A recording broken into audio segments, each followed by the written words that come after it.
Onion Rings বানাবার জন্য প্রথমেই পেঁয়াজ দরকার। পেঁয়াজগুলোকে গোল গোল চাকা করে কেটে নিতে হবে।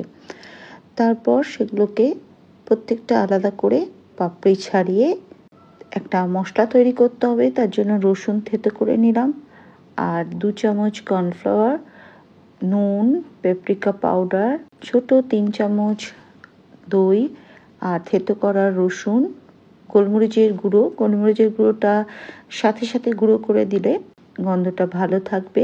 কাশ্মীরি লঙ্কার গুঁড়ো দিয়ে একটা মশলা তৈরি করে তার মধ্যে এই পেঁয়াজের রিংগুলোকে ভালো করে মাখিয়ে 10 মিনিট রেখে দিতে হবে। তারপরে বিস্কিটের গুঁড়ো মাখিয়ে ডুবো তেলে ভেজে নিলেই তৈরি হয়ে যাবে এই ক্রিস্পি অনিয়ন রিংস। এটা চা, কফি কিংবা ভাত ডালের সঙ্গেও খেতে কিন্তু বেশ লাগে।